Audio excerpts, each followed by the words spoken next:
Hello everybody! Welcome to my first, and the Ashes of Creation's first, Ask Me Anything stream. I'm happy to have you guys all present and watching. It's pretty exciting over the past week to see what's been going on and watch the excitement from our community, our existing community, and the new eyes that we have on the project. It's been a good long time that we've been working on Ashes, and now that we're finally getting into some alpha footage, it's great to see feedback. It's great to see feedback from the community. It's great to see the interest that people are having in Ashes now, and it's really good to know that there's a lot of people out there that share some of the core philosophies that I have with Ashes, that we have as a team. So I apologize if the sound is not as good as it could be. I don't have a headset. I thought it'd be more comfortable to use the Yeti and just kind of sit here and have a chill stream, chat with you guys, go over some of the questions. Those of you who didn't have an opportunity to check out the Reddit thread on our Ashes of Creation subreddit, feel free to head over there.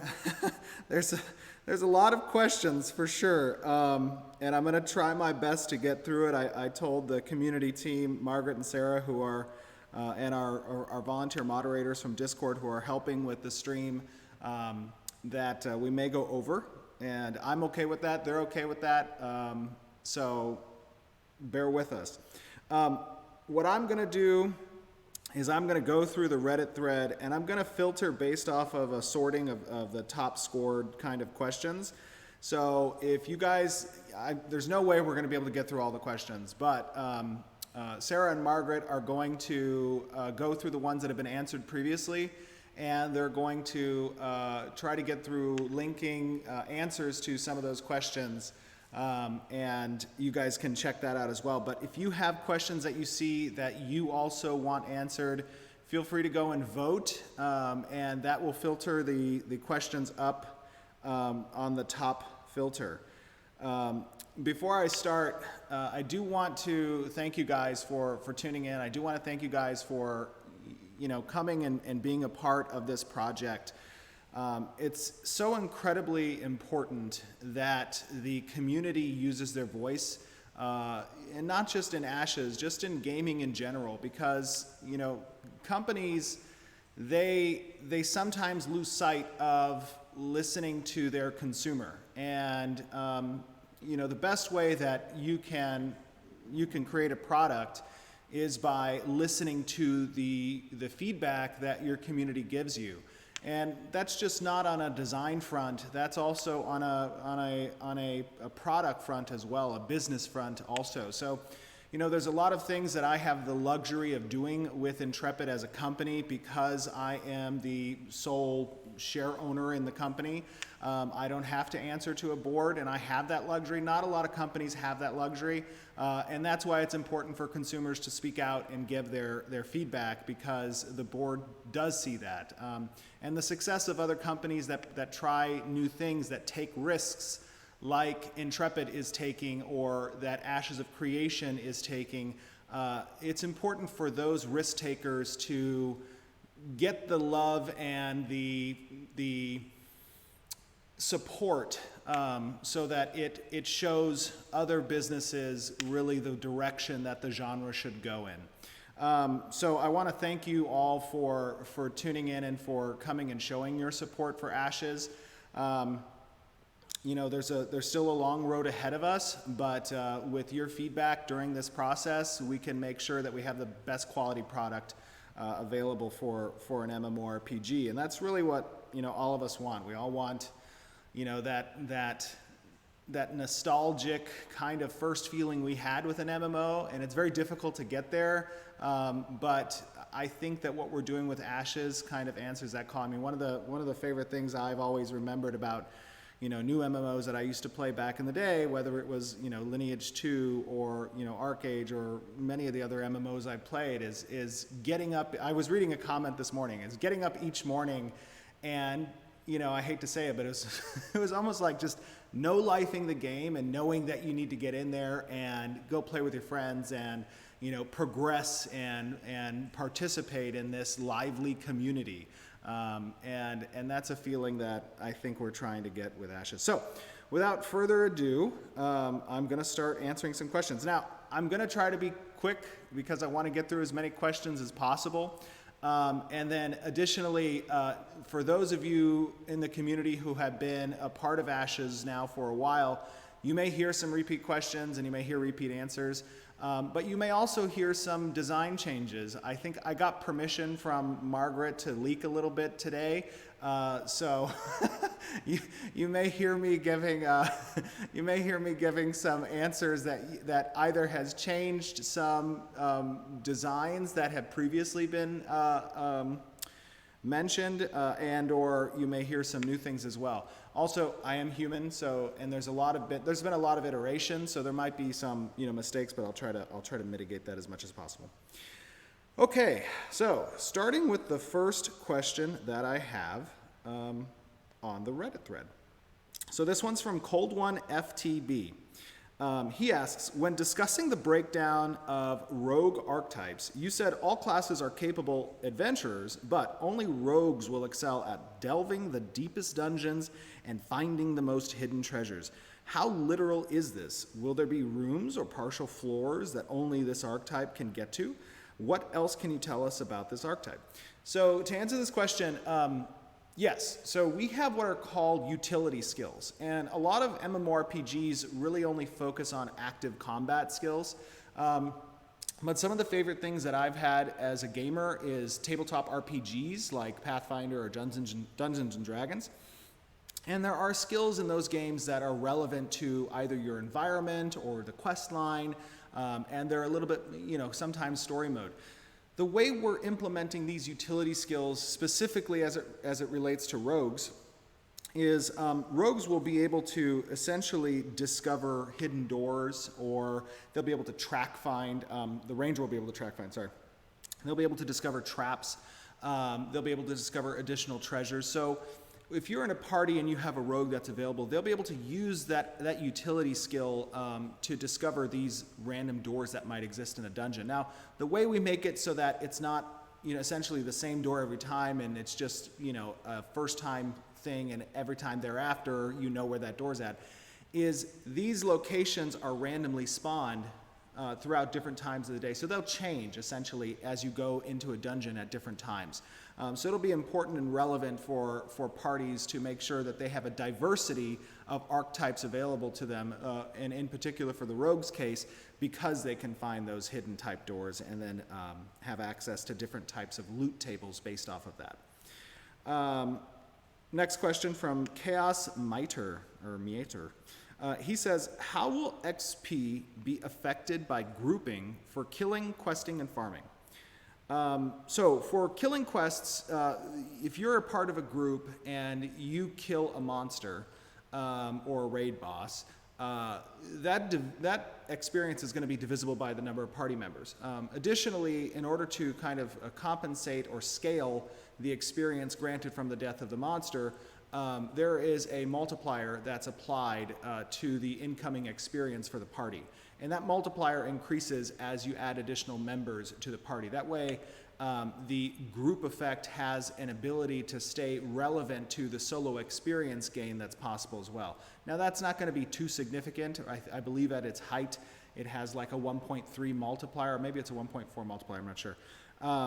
On the questing side, the questing experience is not divisible. So even if you're part of a group and you guys are collectively kind of doing solo quests, those will maintain the experience value per individual who's completed the quest. Same with regards to farming. Pretty much the only divisible nature of experience gained is applied to monsters and raid bosses that are killed. Next question from, boy, this is going to be, there's a lot of questions. Next question from FDF86, and I haven't previewed these questions. I believe we just opened the thread an hour ago, so bear with me. Considering the number of nodes that are in the world, how many different dungeons and world bosses will there be? Is it going to be one dungeon per node, or will nodes share dungeons that will unlock when either of the associated nodes level to the appropriate tier? There's a lot of questions from this individual, but I'll answer that top one. So considering that there's around 103 nodes that are present in the world, there's a significant portion of dungeons. They will, however, share locality because the initial zone of influence at a 0 stage node is relatively small. So dungeons are considered essentially these points of interest that exist between multiple nodes. And as nodes advance and expand, they're going to take over nearby nodes as well through our vassal system, locking them out from progressing further than the parent node. And that node is going to then have influence over that dungeon point of interest. The number of raid bosses that are present in the world at start, obviously we have a lot of expansions and additional content that's planned for post-launch. But initially, there's going to be between probably, I would say, 12 and 15 world raid bosses that are present, and that does not obviously include the dungeon bosses that will be present and the regional bosses that will be present too. The difference between dungeon bosses and regional bosses and raid bosses, legendary raid bosses, is essentially the amount of players that are necessary in order to complete that content, the difficulty level, as well as the drop tables that come along with those. So legendary equipment is only going to be droppable from legendary world bosses. The regional bosses, those can change based off of, and also legendary bosses are static. The regional bosses can change based off the progression of certain types of nodes and the location of those nodes as well. Okay. Question from Frozen. Frozen asks, many people believe that multi-boxing is a pay-to-win feature. Why is it being allowed in Ashes of Creation, and will there be any restrictions put on it? That's a very good question. So I've been torn. You know, I see both sides of the coin on the multi-boxing argument as a pay-to-win feature. So first and foremost, let me clarify that there will be absolutely no pay-to-win in the game from an advantage standpoint that can be purchased by an individual character. And what that means, and what I've been just absolutely livid about in the previous games I've played, and just let me give you an example. As players are directed to form an in-game economy, companies in the past that I have played MMOs with have introduced game mechanic influencing items. So I'll just give you an example. I'm not going to name the game, but I will say very early on in one game that I played, there was a particular resource that could be farmed either in illegal farms or on your player farms. And this resource had an opportunity to proc into a higher rarity resource if it was struck by lightning. Probably give you some idea of what game it is. But if it was struck by lightning. And that particular resource was a gateway to certain types of items, such as tractors that allowed you to move resources in the world and collect additional gold from doing so, or other resources. And it had a very high value because it was such a rarity. The game creators decided that they would introduce in the pay shop a seedling that had a greater chance of proccing into this specific tree type. And that completely destabilized the market for what players spent a large time creating infrastructure around in order to generate their income. And it flooded the market with that particular resource. That is a huge example of a terrible, terrible idea when it comes to implementing pay-to-win mechanics into a game. Additionally, I am also against pay-to-convenience. I consider pay-to-convenience when it comes to, let's say, inventory items or slot spaces. I think that those are also an advantage that the character receives based on their paying money for.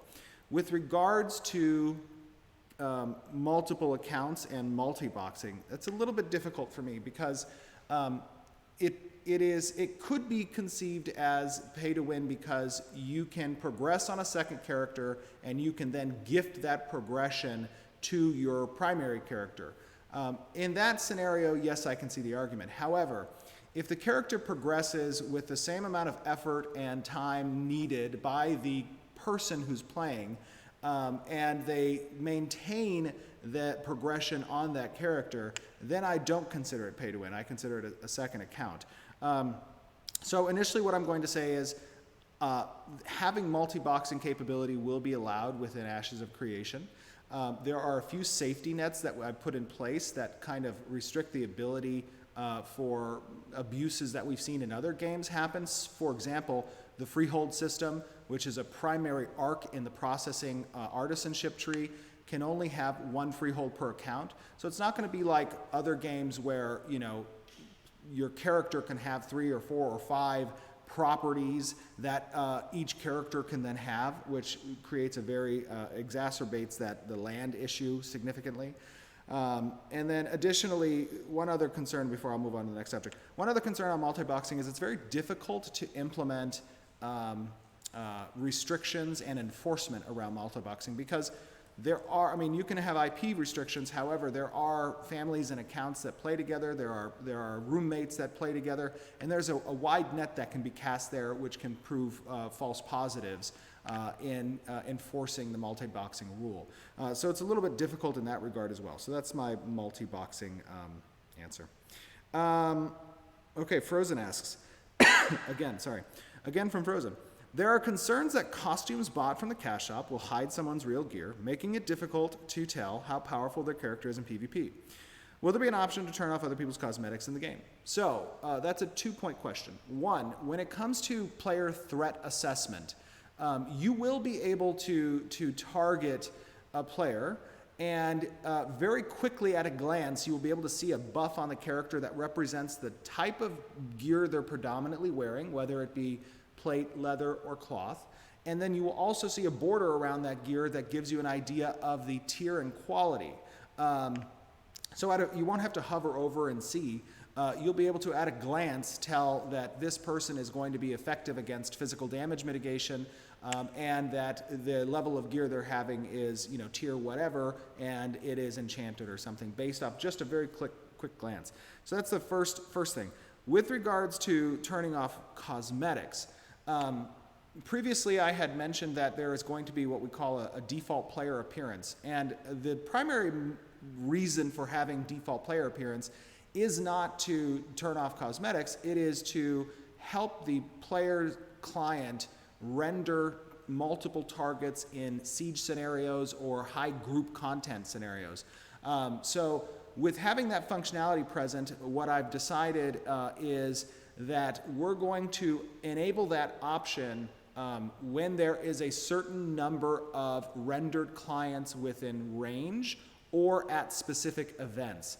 And the reason for that is because cosmetics, whether purchased from the shop or earned in-game, are an important component of MMORPGs. You know, I personally enjoy, and there's a lot of collectors out there who spend a great deal of time either in-game achieving these things or spend money purchasing them from the cosmetic-only marketplace.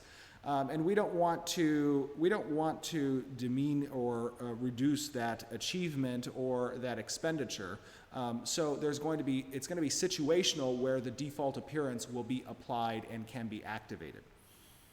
Okay. Next question is from Sentinel. So Sentinel says, have you decided what happens to a player caravan? Oh, I'll refresh after this so I can make sure that the top votes are counted. Have you decided yet what happens to a player caravan if they are in the middle of a trip and have to log off or get DC'd? Can I try to make it halfway to my destination one night, find a safe area and log out, and then log in the next day to finish delivery? No. So there will be a time delay that starts ticking when the caravan logs off. And that time delay is probably going to be between 5 and 10 minutes. So essentially what's going to happen is, first of all,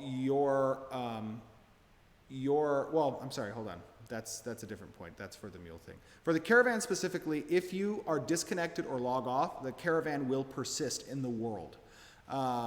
So that's what's going to happen with the caravan. That will persist and exist still in the world.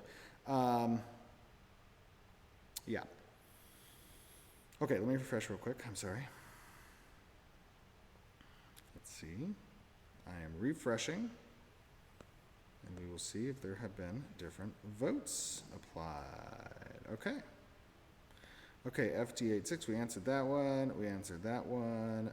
When discussing the breakdown, answered that one. Okay. Taylor WK. What are the benefits to choosing a religion to follow? Can you only follow one at a time, and how hard is it going to be to change a religion? I would love to be able to roleplay as a religious fanatic, converting people to my deity. That is awesome. I would love for you to roleplay that as well. So, first of all, yes, you may only choose one religion at a time to follow. Religions are unique in the sense that they have progression based off of quests that are uniquely offered to followers of that religion. Depending on your both performance in those quests as well as your number of quests completed, you will advance in rank within the religion. When you advance in rank within the religion, you will gain access to unique titles, you will gain access to unique shop items, and you will gain access to discounts as well as roles that will happen during either events for the node or sieges for the nodes that you're a citizen of, as long as it has a temple dedicated to the deity. You can change your religion as well. If you do change, you'll lose your progression within the religion.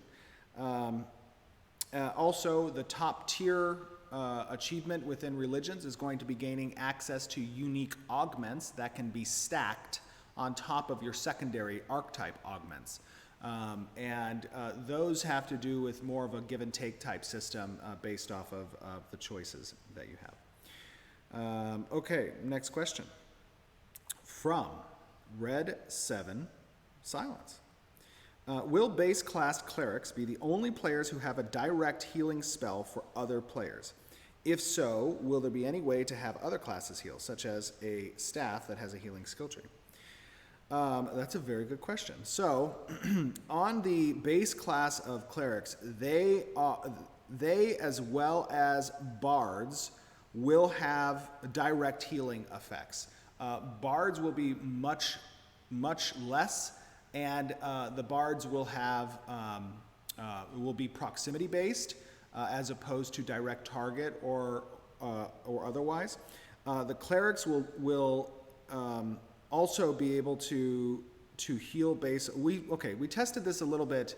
I believe, where did we test it? I think we tested it in our Castle Siege testing that we did with Phoenix Initiative. So in the Castle Siege testing that we did with Phoenix Initiative, we had action-based weapon skills that you could target, and I'm not sure which weapon it was, I think it was a scepter, that you could fire off heals in a direction, and that would hit your allies if you were grouped with them. We have not decided yet to implement that type of feature within the MMORPG. It was more on the action side testing action-based healing skills. But to answer your question, the base archetype cleric will be the predominant healing force class with some supplemental healing that would be more over time healing or proc-based healing based on the action of players that's assigned to the bard role. Okay. Oh, and one other component there is through the secondary class augment features, it will be possible for some base archetypes to augment their active skills that will grant either themselves the potential to heal or will have very mitigated healing for other party members also.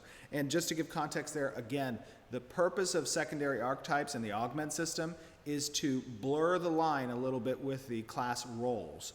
So while we're following a traditional Trinity type system in class roles, we are utilizing the secondary augment system to allow players to move the dial a little bit in one direction with the augments.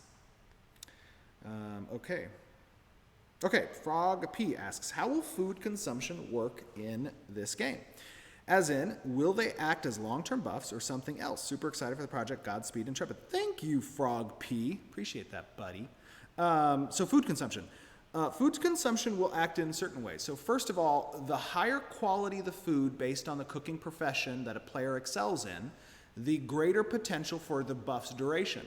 In addition, you can increase the buff that food gives through the furniture system that can be placed in homes. So for example, if you have a completed dish and you process that dish inside of, let's say, an oven that has to be constructed and placed within a certain grade home, you can increase the effects as well. Another thing is buffs from food can be proximity based also. So for example, if a player chooses to construct a tavern or a business on their freehold, they can offer food through that tavern, excuse me, through that tavern, and players who are visiting the area doing hunting quests can visit the tavern, eat food if it's available, and they will receive a greater buff that is proximity based. Essentially, if they hunt around that person's business, they will receive the benefit of the buff. Additionally, that business can be upgraded through the access of additional blueprints, as well as resources that need to be then poured into the building. And if they do so, that proximity radius expands. So it kind of like it makes your business, more popular and more known and have greater abilities. Good question. I love the professions and the cooking stuff. Okay, adversary GG. Holy moly! There's a lot of question there. So let's see. Starting experience, artisan gameplay, and guild related. Let's go with one of these questions. I'll try. Oh, okay, I'll tell you what. I'll answer two because one's easy. Will players be required to play through the starting zone after coming out of the divine portal, or will they be allowed to branch out and proceed to other areas and content immediately?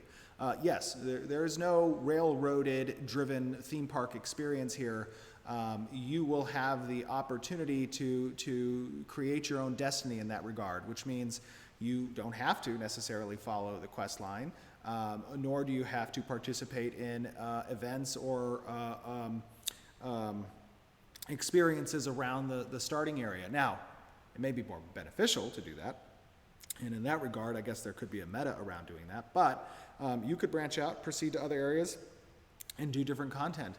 It really comes down to, I had a question, I remember one live stream where players said, listen, day one, what's my objective? Well, because we have so many progression paths, that objective is really determined by your goals. If you want to be the best guild around, then probably, well, I guess that's too broad of a question. If you want to go with your guild and try to establish an area as a crossroad or an encampment far away from the starting area, you could do that. If you want to, get your adventuring class as fastly leveled as possible, you can do that as well. If you want to get a grab on the gatherables that are in the world and develop tools so that you get access to higher end gatherables first, you can do that as well. It's really kind of your choice here. Let me answer one from the artisan gameplay question section. What is the team's vision on the scarcity of resources for gatherers? Will these be one-time use resource nodes that are only tapped by the first player there, or will they be shared cooldowns on resource nodes? So the idea behind the resource system is a few different applications here. First of all, yes, there will be some resources that are one-time gatherables and then will randomly spawn at a different location. However, there are also large vein gatherables, and this essentially is a system where a resource node will have multiple access to gathering from it. It will have a finite number, and this will likely attract a lot of players to kind of come and access that resource node. So like a large mine that's present and has a vein of mithril ore in it, or a herd of some type of animal that you can collect fur or wool from.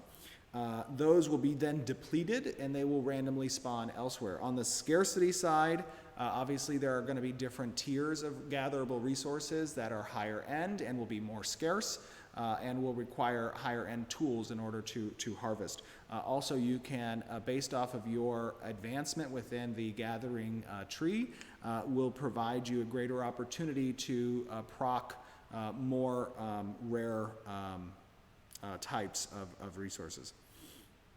Okay, from the guild related questions. And by the way, I apologize, I can't see chat because it's a little bit of a distance away. So I know that Margaret and Sarah can ping me if they need to tell me something. Okay, guild related. Here we go.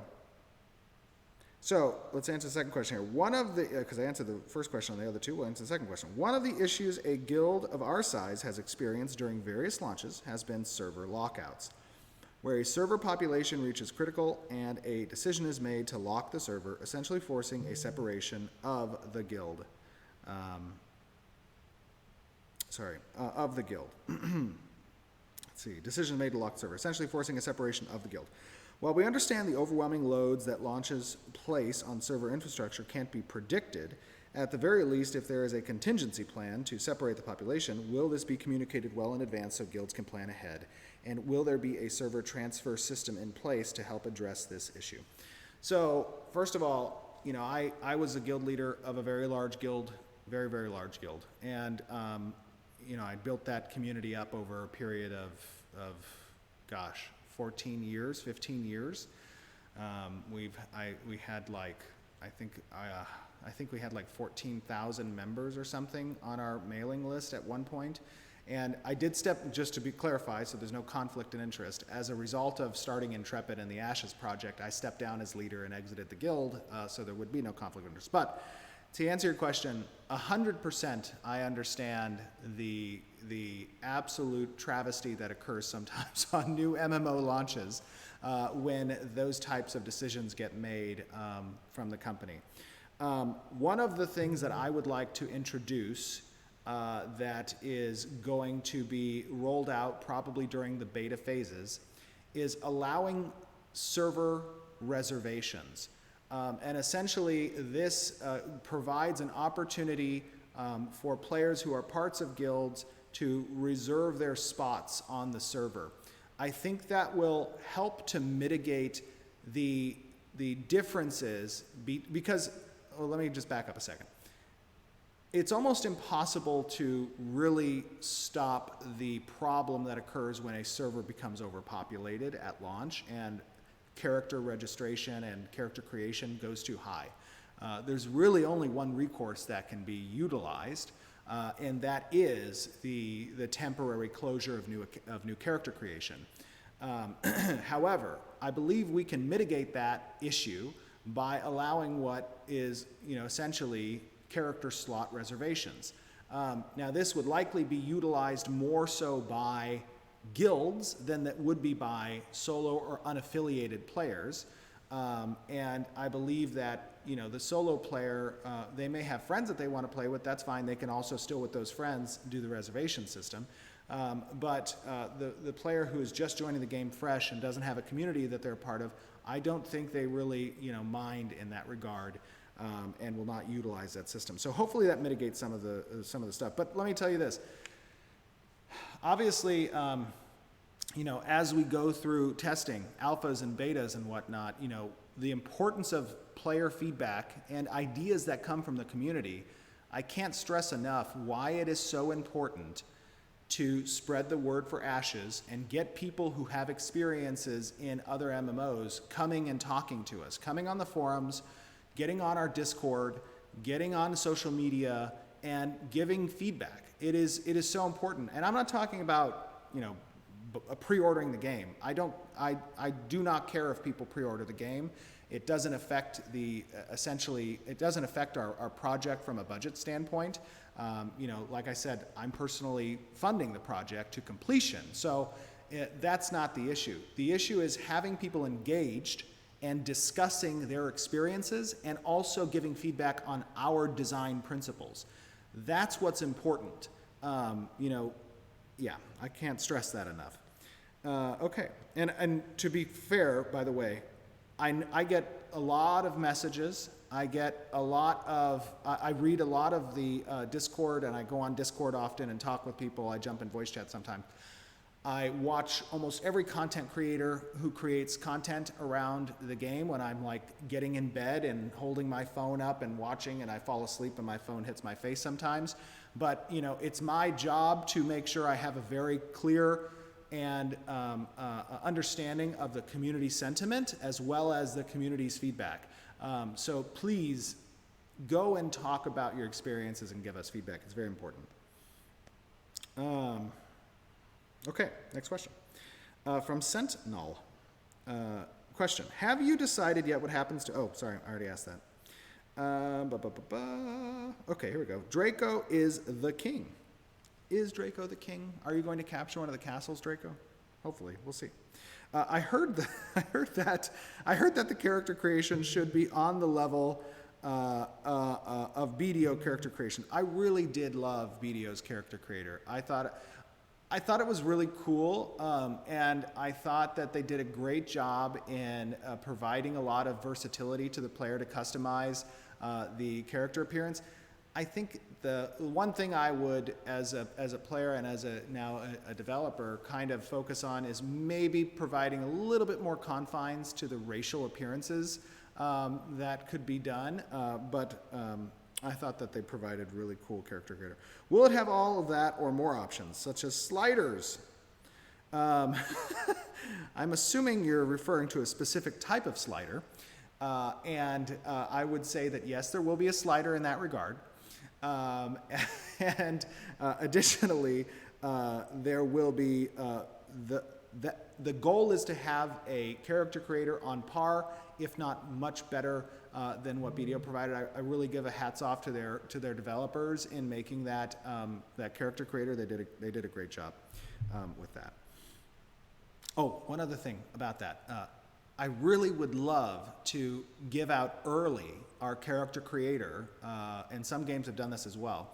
Give the character creator out early so that players can spend time making and customizing their character and then saving that character profile so that they're ready to go on day one and they don't have to spend time creating their character, and they can jump into the game very quickly. I can't tell you how many times my guild and I would be sitting in, TeamSpeak or Discord or whatever, or as far as I go back, Ventrilo, and we would be just waiting for the server to go live. It's live, it's live, it's live, and people would joke and they would, they'd say it's live, and everybody would freak out, and obviously they're trolling us. But the goal I know there is to get into game as quickly as possible, and having that function, I think, is an important one with the character creator. Okay, question from Efren and Verde about the inventory system. How limited will it be, and will there be ways to enhance the capacity? Also, what advantages does sending a caravan get over just coordinating a bunch of people to fill their inventories with materials and run to the goal? Well, okay, let's answer the first one. The initial capacity will be relatively limited. However, there will be specific items that can be achieved within the game based off of the progression of the node system, as well as certain quest lines that can be utilized to grant inventory slot expansions. It's important to note that because the inventory does include sections that are relevant both to quest items, the quest items will not fill your non-quest item capacity. That's one thing I freaking hate about some games, is where you'll have quest items that fill your inventory capacity that's non-quest items. So that is one thing I will say. And then the second thing is it's important to note that you will so the capacity that a character can have of raw gatherables or processed materials can also be expanded up to a point. Additionally, you will have a certain type of mule that can be utilized to carry additional goods that you can summon if you're going to, gatherables, if you can summon that and take that back to the warehouse depository. But essentially, to answer your question with regards to caravans, caravans have multiple applications. It's not just about transiting your goods per se. You could potentially transfer out raw resources and gatherables and try to maximize a number of friends kind of moving goods through the world. But at that point, you have to realize there's going to be certain risks associated with that. And the capacity to do so, you would need a lot of friends to match the capacity that the caravan has. Also, caravans provide an ancillary benefit to just the transit of goods. There are quest systems related to successfully completing trade routes. There are non-player driven caravans that can be utilized by the towns to establish trade relations with other nodes that require escort duties. There is potential returns on transiting the goods you have to a node that has initiated a quest or a public works project for raw gatherables in order to complete certain infrastructures, and you may want to do that in exchange for a different type of resources. So there's a lot of unique benefits that are housed within the caravan system that require its usage, not just the benefit of the carrying capacity, which far exceeds that of a collection of friends. Yes. Okay, next question. From Jakuta TV. Good afternoon, Stephen. Good afternoon, Jakuta. I hope you're having a great day, my friend. As we come closer to Alpha 1 and eventually Alpha 2, will we start to see more about the archetypes and the augment schools for each second archetype? Absolutely. So there's two components to this question. One is we want to vet a lot of the design ideas, right, behind player feedback. That's what's so important. And on the flip side, we want to do so in a way that's structured as a rollout as we get into alphas and betas. It's important that that information gets distributed to the players, but it's also important that we don't ruin the discovery feeling that happens with a new MMORPG. As I've said in the past, transparency is a double-edged sword. On one side of that sword, at least when it comes to vetting our designs and being transparent with the development of the game, one of the sides of that is we ruin the discovery experience. I saw a former designer from Blizzard. He did a review of Peon's video, which big shout out to Peon, to Lex, and to Unknown for helping with that video. But the designer said, at the end, he's like, I'm very excited for this. And I believe he was one of the original designers for World of Warcraft. It was great to hear him say he was excited for this. But he also said, I almost don't want to watch any more of the development because I don't want to ruin the launch for myself. We have to be cognizant of that. It is an important point. While on one side of the sword, we want to vet our ideas, on the other side of the sword, we also don't want to ruin the experience for players. Now, alphas and betas, because we're not putting NDAs behind them, yes, that does speak with regards to confidence in the product. I do have a great amount of confidence, and part of that confidence is actually given from you guys as a community. Essentially, seeing how our philosophies resonate with you, it does give us more confidence, and that is great. But at the same time, one thing we're doing from a lore perspective is not really revealing any of that lore, especially in the alpha phases. Now, as we get into the beta, it's going to be necessary that those quest lines are implemented, and they're going to have the actual stories behind it. But in the alphas, some of that stuff is going to be sort of placeholder, and we're okay with that. So yeah, sorry. I'm very long-winded, in case you couldn't tell, and I apologize for that. There's just a lot of thoughts, that are up here about the games, the designs. So bear with me. Yeah. Margaret reminds me often that I need to move quickly through the questions. Okay. Question from, let me refresh maybe. Should I refresh? Yeah, I should probably refresh here. It was on Wembley. Maybe it will be on Wembley still. Let's take a look. Oh, nope. Oh, there I am as Thanos in a meme. Yay. I don't want to kill anybody. Unless they have something I need. No, sorry. Okay, Wembley, let's see. I don't know where you are, Wembley. I apologize. Okay, here we go. Question from the Clow. Hey, Steve. Whoops, I probably shouldn't put that in front of the mic. Hey, Steve, how is it going? It's going well, Clow. Thank you for asking. My question is there a chance that the monthly subscription fee will be adjusted to other countries? I am from Brazil. Hello from Brazil. Or actually, I'm from the United States. Hello from the United States. WoW costs USD $14.99, and that would cost the Brazilian currency $77 exchange for us. But for us, the price is adjusted, and we pay a $28, which is a $5 fee. So yes, that's called price harmonization.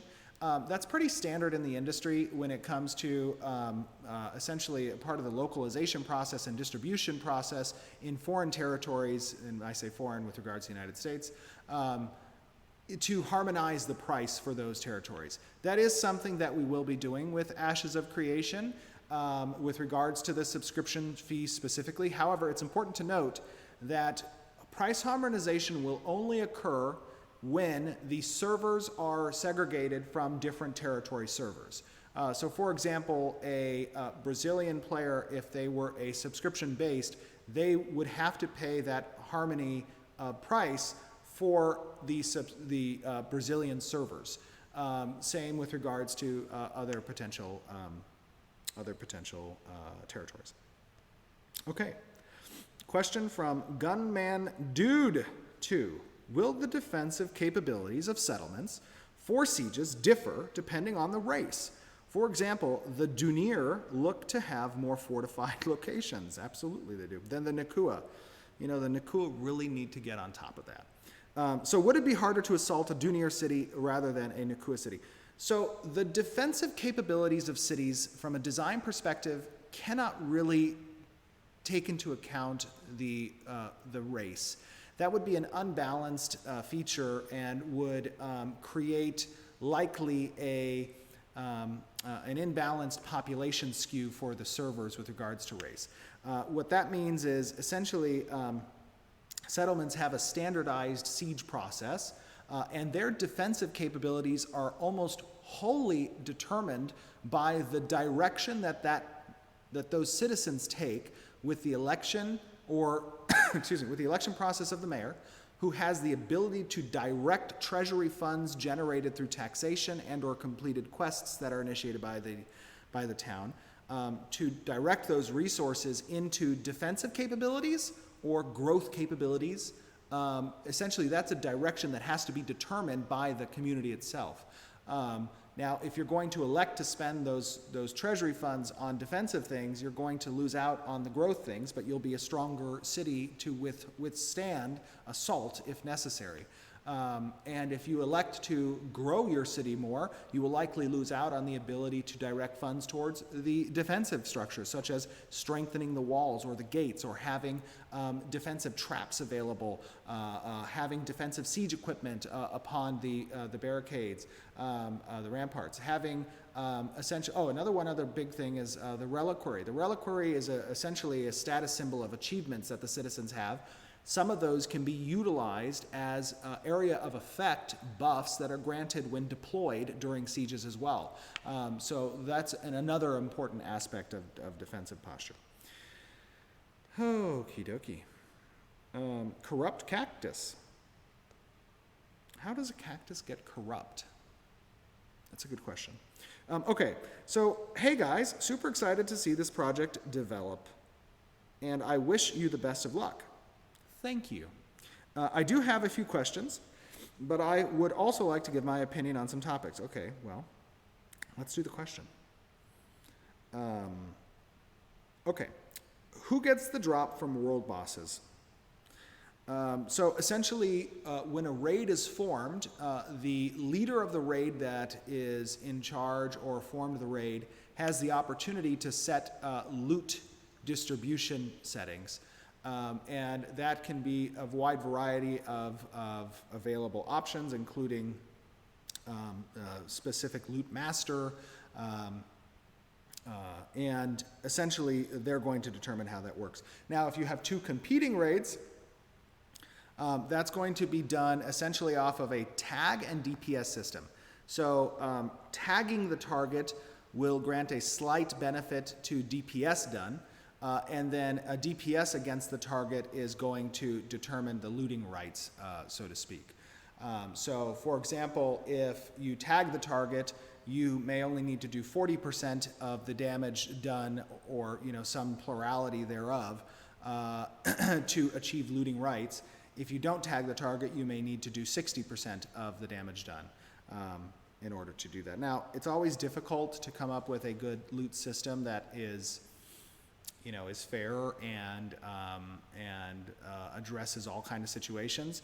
So that's a particular topic that I love to get feedback from other MMO players, and get your guys' ideas on those things as well. That's a great topic to get ideas from. Okay, I'm just going to stop it at that question because I see it's a very long post. Okay,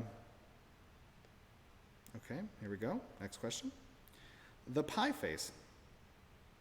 Hey, I have 4 questions. All right, well, let's take the first one. Anytime I look up the combat in this game, I end up with footage of the Battle Royale Apocalypse mode. Is the combat in Apocalypse the same as the action combat in the MMO? Okay, so to give some clarity on the Battle Royale mode, for those of you who are new and want to kind of understand what was the reason for the direction of the Battle Royale, essentially what we're trying to create in Ashes of Creation is a hybrid system of action and tab targeting. Now, obviously, they have very different tempos and speed, and it is difficult to mirror what feels like a comfortable pace for those two very different types of combat. Early on, and I'm talking like 2017, we got a lot of feedback from the community when it comes to combat, and rightfully so. I mean, combat is the most tactile component of an MMORPG. It's what you really, aside from the systems and mechanics, combat is what you must get right. It must feel good. It must be fluid. It must be mobile. That is a very important component of a successful MMORPG experience. And it's a very iterative process. One of the most iterative processes when it comes to developing a game. And the feedback we got very early on in the project was that, hey, this combat is not fluid. Hey, this combat, doesn't feel good.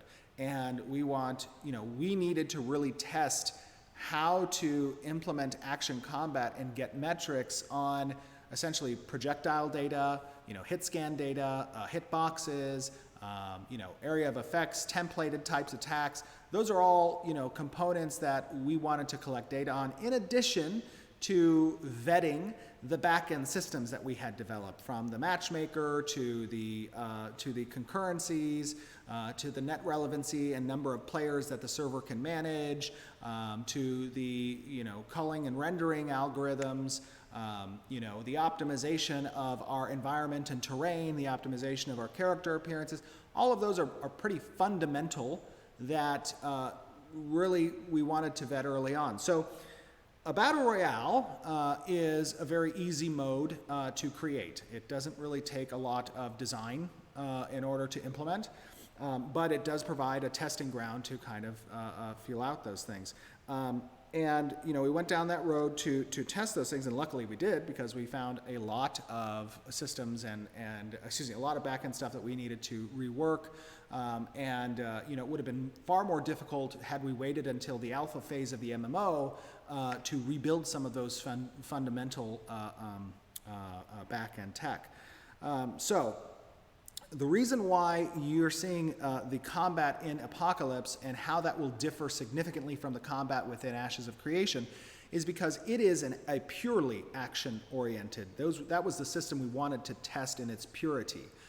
So it is going to be representative of a pure action type system, which is not going to be wholly representative of the hybrid type combat that we want to have in the MMORPG. Now, Alpha 1 will contain that hybrid type system, a very bare bones and early iteration of it, and through the data we collect by our players participating and giving feedback and watching the design metrics and the backlogs, we will utilize that to change. Now, one thing I'm going to say, and I'll actually reiterate this at the end as well. Game development is very difficult, very difficult. It's especially difficult for an MMORPG, And it's especially difficult for an MMORPG that is trying to be as ambitious as Ashes of Creation is.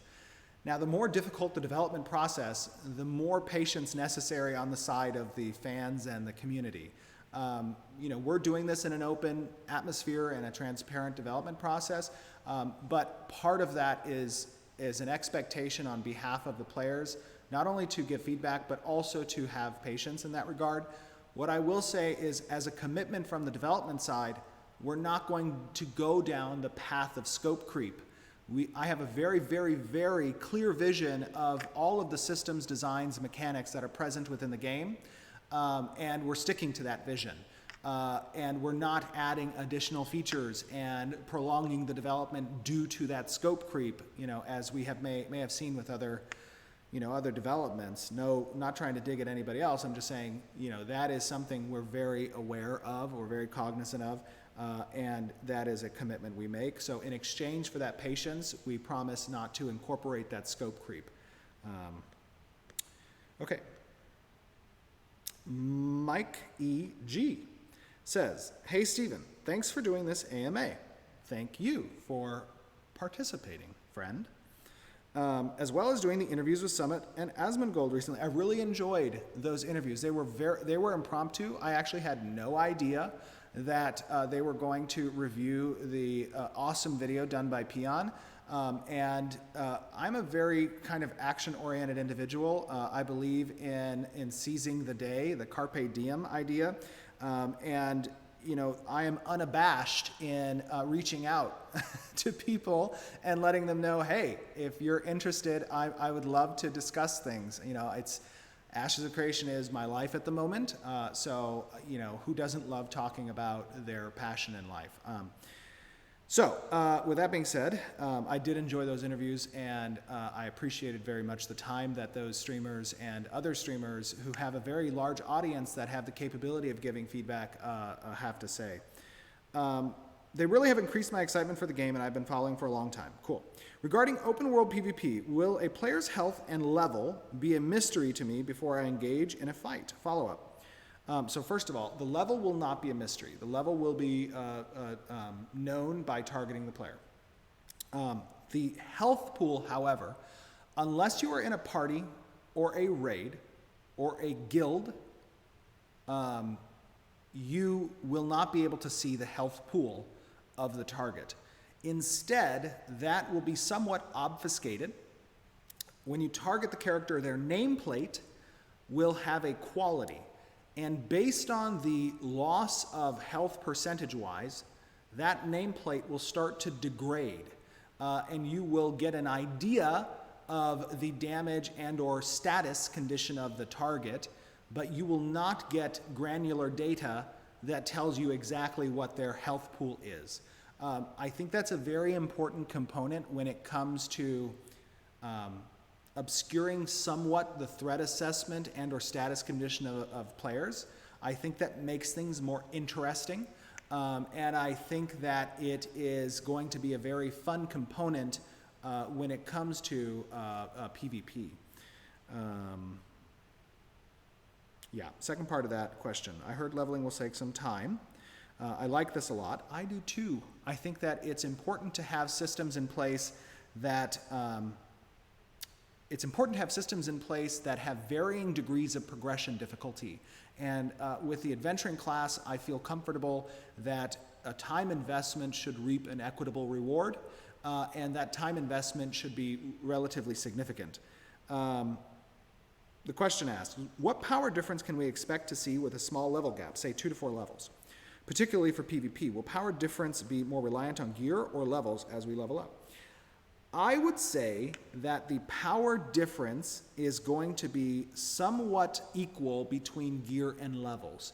One thing I cannot stand about MMOs is that they apply a dampener to damage done or abilities if a target is outside of a certain level range.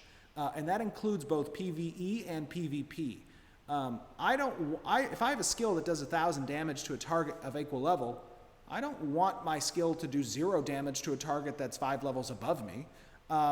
I like the idea of batting outside of my weight class. I think that's a cool achievement factor.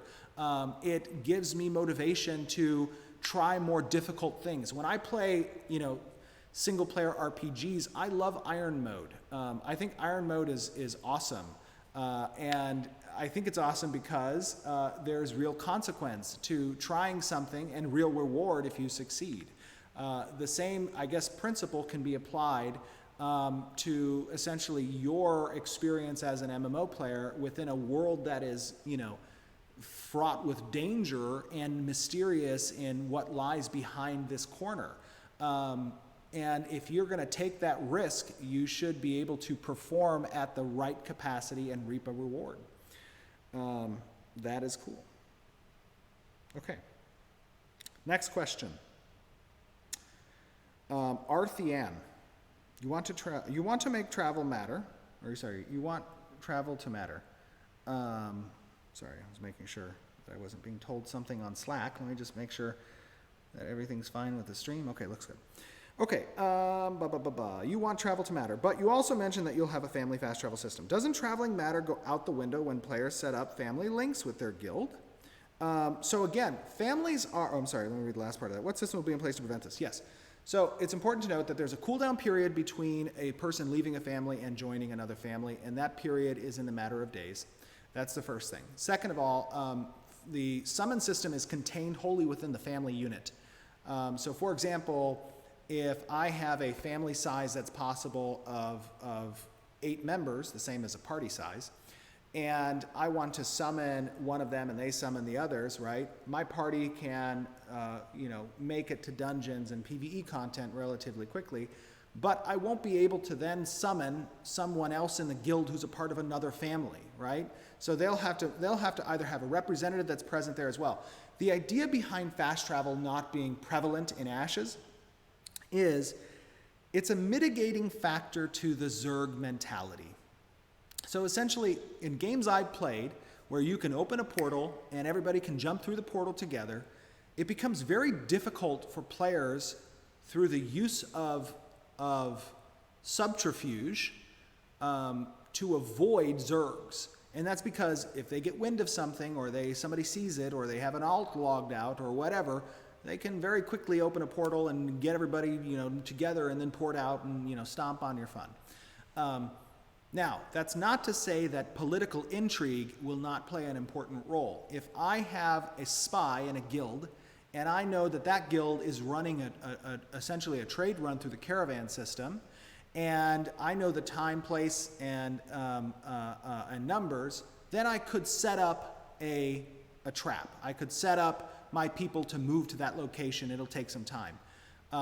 We want it to take some time. We don't want the ability of a Zerg to quickly port places. The family summon feature addresses the concern of players being able to log on and go with their party to complete PvE content, but also provides a mitigating factor to the mobility of large groups of people.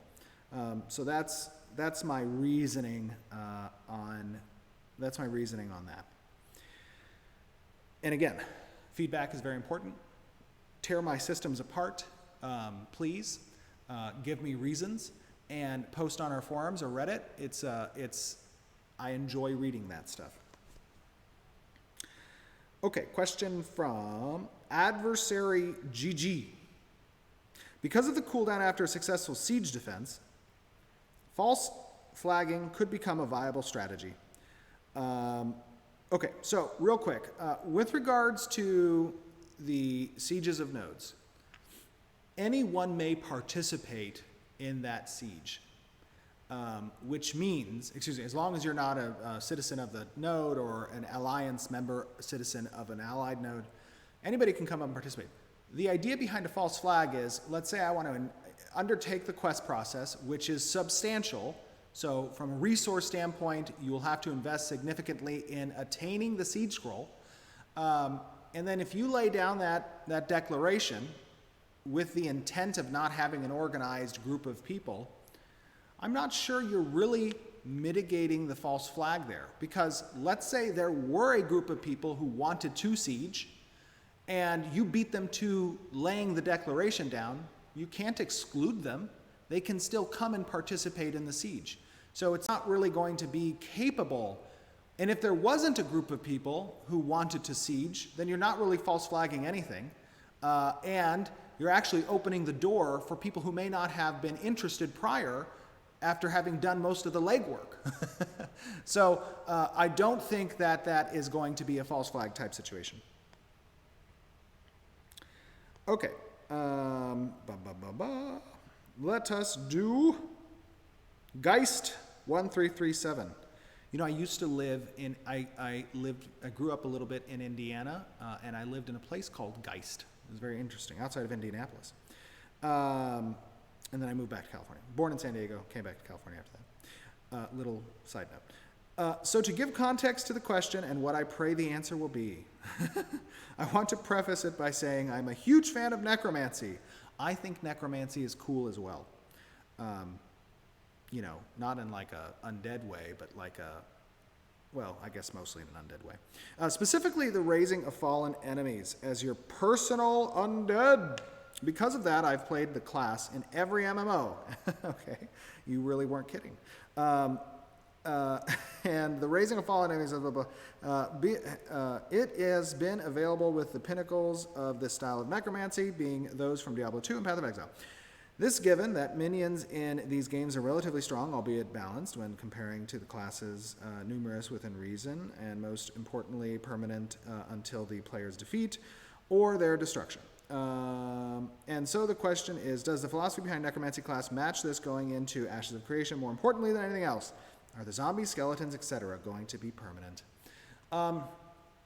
Okay, so first of all, the way that summoning works is players have active abilities as a summoner to summon a particular type of summon. And those types of summons that you can summon will be adherent to the Trinity class system. So you will have a more tank-oriented type summon available to you, as well as a more support-oriented type summon and a DPS type summon.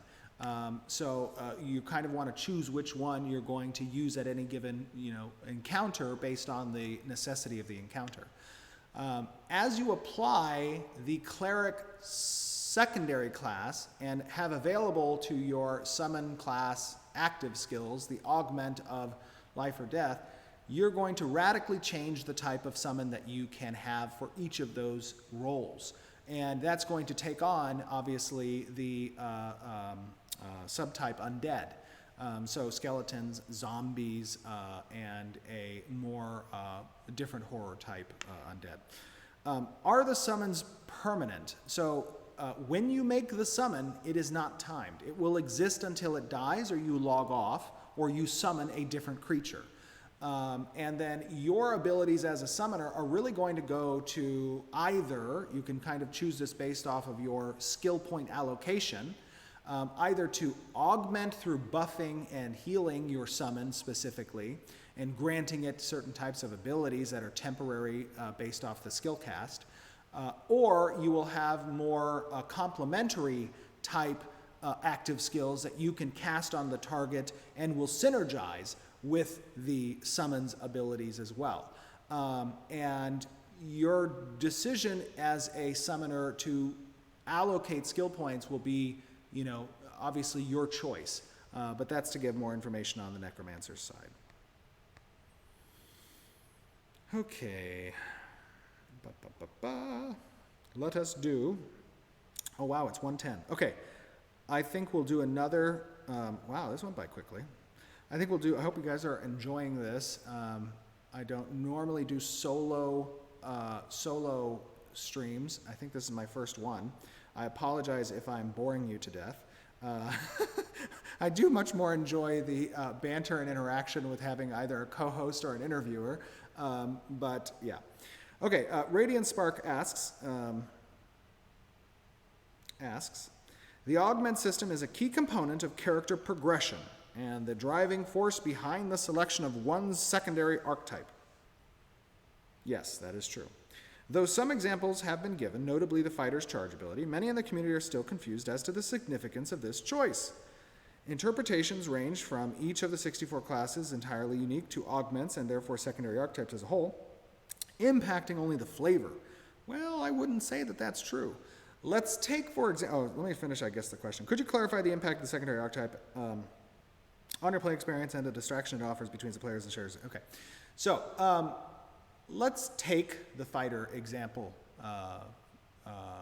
as an example. So, if you were to apply, I guess I was talking, what did I say about the fighter? What was it, rush? Oh yeah, the rush and the teleport or elemental, whatever. Let's say you take the teleportation augment and you apply it to the rush skill. Normally, the fighter's skill would take X time to travel X distance, all right? So you would be dependent on your speed, and during that time, with the speed of reaching your target, and just to clarify, I'm sorry, so sorry, let me rephrase, I'm gonna recount what the example was. The fighter has a rush active skill that allows them to charge X distance over time. Upon reaching the opponent, deal X damage and some condition modifier. Okay? And to be clear, by the way, active skills have different stages of skill allocation. So that initial rush skill may only require 10 skill points to have that available, and then you can continue to feed it skill points to unlock a second and third stage that either can increase damage done, can increase the speed traveled, whatever. So with that example, if you apply a teleport augment to the fighter's rush skill, instead of charging X distance over time, you immediately teleport to the target and you deal the X damage and condition modifier. So to clarify this question, it says it changes the flavor. That's not entirely accurate. So the design behind augments is to not just change the flavor so that it reflects the secondary archetype, but it also fundamentally changes the core components of a skill. So when you're charging towards a target, there's a lot of things that can happen during that time. You can be interrupted through a CC effect. There can be a battlefield wall that's deployed. The target can go invisible. The target could teleport away. You could be charging him for a period of time as he runs away from you, leading you into other opponents. That's a very susceptible state to be in a rush situation. Now, if you apply the teleport, that's just not flavor.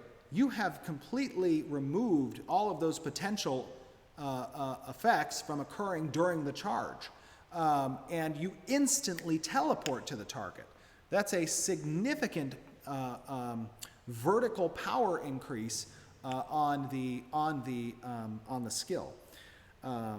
So, the idea behind the secondary augment system is to provide that ability to move the dial between what your classic archetype's role is in the Trinity system, and it does so by radically changing the core components of an ability.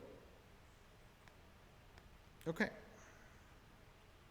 Next question. Okay, we answered that one. Next question. Okay. So, question from T2XS. Good afternoon, Stephen. Good afternoon, T2XS. First off, I would like to say that it is refreshing to see how much excitement and dedication you have had for Ashes since I have started following it. Thank you. I appreciate that. I'm very excited for the project, and I'm incredibly dedicated, not to mention that I am pouring a small fortune into the development of the game, and that definitely has the ability to make someone dedicated. But in addition, I'm just an enthusiastic, MMORPG player, and I'm really driven to see something that I think reflects the sentiment of the community when it comes to creating a game. Yes. I can't help but look forward to the alpha in the next few months. Thank you. We cannot help either. For my question, I'd like to know a little more about the questing. Will there be a cross-node quest? Will there be cross-node quests? Yes, there will be cross-node quests.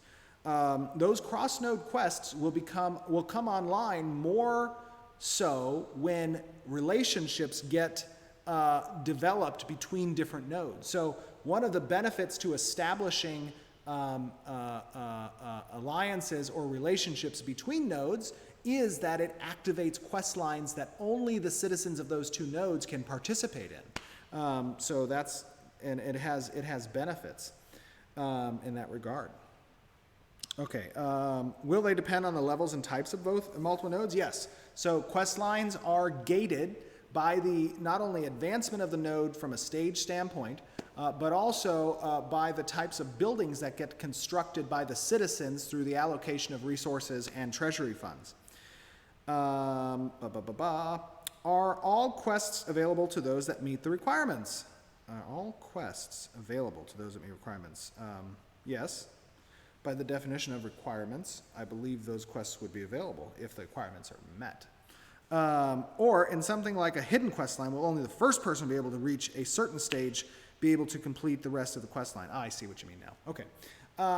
So on the society and organization side, so essentially if nodes determine that they want to build a scholars academy or something else, that will provide certain quest lines. And within those organizations, there will be unique quest lines that the first to achieve a rank. Okay, so let me just give you an example.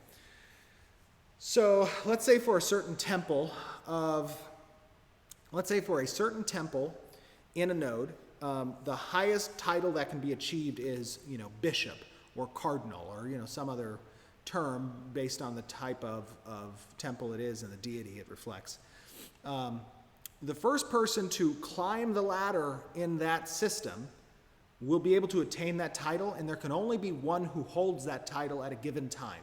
So in that regard, yes, there are quests that exist where only one person and the first to get there can achieve it, and then there will be maintenance. There will be opportunities for others to potentially take it. Now, the benefit of that type of title is during node sieges or node events, certain titles will have special abilities. They'll be able to do special things during a siege or an event. So as a bishop, you may have access, when these events or sieges come online, a secondary hotbar that provides you with those abilities. You may get additional hit points. You may have additional damage mitigation. You're sort of like, a leader amongst your citizens in that regard. And that, that would be true for the mayor as well and other positions. Okay. Boy, I put water next to me, and I also put some tea, but I didn't drink any, and now I'm finding it difficult to talk. Okay, okay. Next question. What is the philosophy behind the cash shop, and how will it not destroy a pillar of MMO's visual progression? That's a good question. So let me talk about this for a little bit. When it comes to monetization and business model, I believe that the quality of a product should speak for itself, and in that regard, that is why I'm confident in the subscription system. It's also why I'm confident in not providing a box cost for the game. There's two reasons for that. One, and I'll talk about the cosmetic shop in just a second. I need to lay the foundation for the reasoning. So a box cost is a high barrier of entry, sometimes too high, and I believe in some cases too greedy as well. That's why I don't want to have a box cost. One, because population of MMORPGs is an important thing to have high, okay?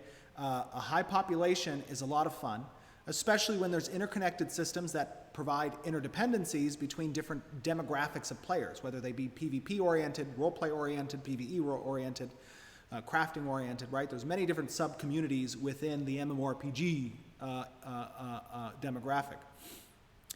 So you want to have a large influx of players. I think a sub-cost provides both the barrier of entry to prevent some, not all, but mitigate some gold selling, bots, whatnot, because there's a cost associated with playing the game. But it's also not too high that it gets on the greedy side or prevents a lot of players from participating in trying the game. And then if the game is good, then people will continue to subscribe. And that subscription provides funding and revenue for the developers to continue a significant content creation and expansion rollout for the game, because content is king and content needs to be developed, and that requires money. Okay, so that's the first thing about subscription. Second thing about the cosmetic marketplace. There is a differential. Okay, so first of all, let me say this. We are not, God, I hate calling out games, but I will call out BDO. BDO does great things. I love BDO. It's a very good, well-done game. But one thing I couldn't stand about BDO, I'm fortunately to say this, is that you look like trash unless you spent money in the cosmetic shop. That sucks, to be fair. And take that feedback, obviously, with a grain of salt. However, what I would say is, in Ashes of Creation, there is going to be legendary cosmetics that can be earned and achieved in the game, through the game systems. But that's going to take a significant amount of effort and work, okay? And that is those cosmetics are going to be on par with the cosmetics offered in the marketplace, okay? Now, with that being said, there are different types of players that exist within MMOs. There are casuals and there are hardcores. Not as unfortunate as this is to say, we as a demographic, as an MMORPG community, we are an aging group of people. And as long as the cosmetic doesn't present an in-game advantage, some people love collecting cool-looking cosmetics, and they may not have the time that the in-game provides as a gate to that progression.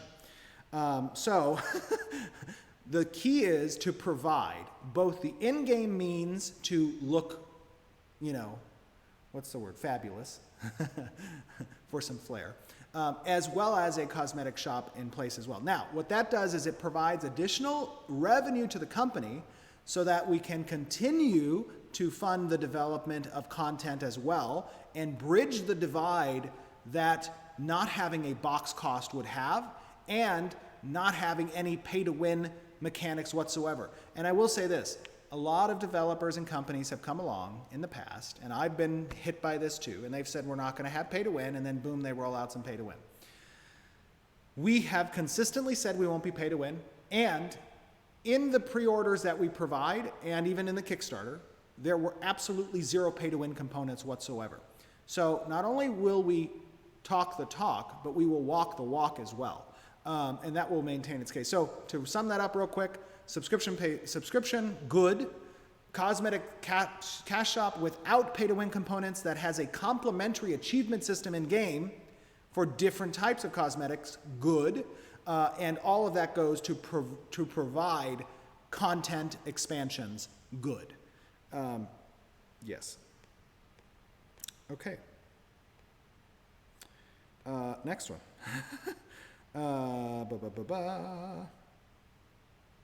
Will shipbuilding be available for coastal freeholds? No, not for freeholds. So shipbuilding is a part of the craft branch of the artisanship, which means that the ability to shipbuild as a profession is housed within the development of nodes, right? So those crafting stations come online the higher you go. Now, nodes that are coastal will have a hook to harbor systems that exist on the coast. So the node may not be on the coast, but it's going to be near the coast. And when it advances, it's going to spawn assets along the coast. That's the harbor crafting areas. And also have, hooks for quests and whatnot. That harbor station will have the craftable stations for shipbuilders to go and utilize blueprints to construct different classes of ships. Now, the higher the node becomes, the access they have to construct specific types of shipbuilding stations, and players will then be given access, the shipbuilding crafters will then be given access to construct higher type class of ships. And to be clear, you will not need to be a shipbuilder profession to construct ships. The shipbuilder profession particularly, they have the ability to craft components of the ships, which increases the ship's capabilities, defenses, speeds, turn rate, offense and defense, all those types of things. And then they can sell those to other players just as you would any profession. Okay. I think what we'll do is I'll take one more question. And then I will, because we're 25 minutes over, that's okay though. Let me see if I can find a really good one. Okay. A very good one. Let me see. This is, of course, subjective, but I'm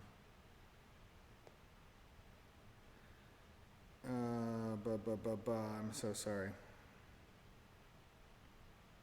Okay, here we go. Let's just try this one. I don't know if this is a good one. Considering other AAA MMORPGs have a content drought at endgame that takes months for the developers to add additional raid or zones only for it to be cleared and farmed in a few weeks, how is Ashes going to create enough content for 103 nodes at differing levels in the next 2 years? I don't even think WoW has that many raid zones, and it's been in active development for 17 years. So, okay, that's a very good question. So there's a few things there. First of all, the way that nodes are constructed in relation to the points of interest that exist within the world, multiple nodes they all won't advance together, right? The node structure locks out other nodes, okay? Nodes influence the surrounding points of interest. They change spawn tables of the types of monsters, they change loot tables, they open access to certain content, and this is just talking about curated content. I'm not even talking about the player-driven content. Let's keep that aside for a second. So on the curated front, we're not creating 103 different zones per se. What we are doing is we are creating modular systems that affect the content you experience based on the way the world is built by the players. And the catalyst for change is PvP-related systems that destroy those player-constructed nodes and change and allow other nodes to advance, which replaces that content with different content that you haven't experienced before. So that's one thing about the node system.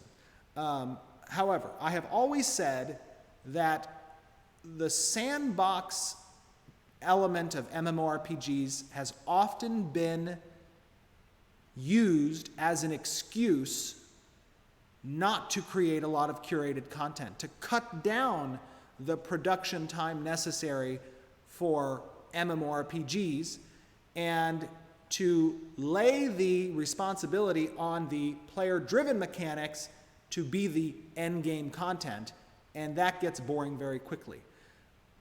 My favorite books that I used to read as a kid, right, were those, the choose-your-own-adventure books. The Goosebumps had them, and they were all different types. I thought those were the best books because it involved you in the story.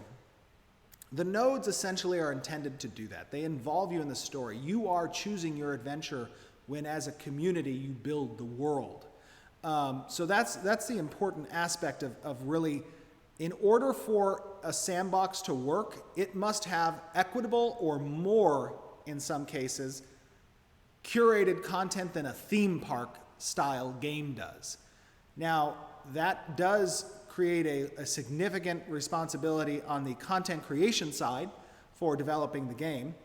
We feel pretty confident that we're going to create a substantive and meaningful content experience from that regard.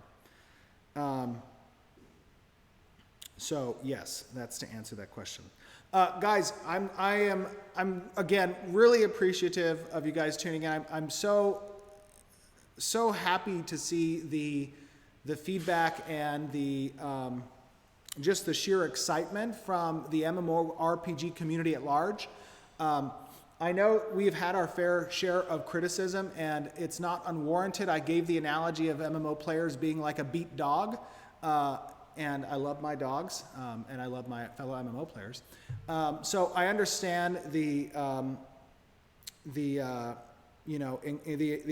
skepticism that comes with new games, but we are dedicated to creating a quality experience in the form of player-driven feedback and sentiment in our community.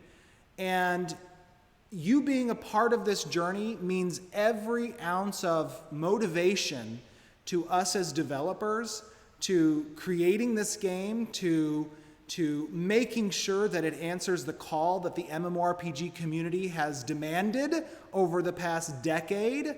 And it's high time that this happens. So if there's one thing I would give to you as a call to action, it's don't tell people to buy the game. They don't have to pre-order the game. Sit back, watch, but tell them to get involved. Spread the word for Ashes of Creation. Go out there and tell your friends that you're excited about this or you like the ideas, if you do, and tell them to come join the Discord, follow our social media, come and be a part of the forums.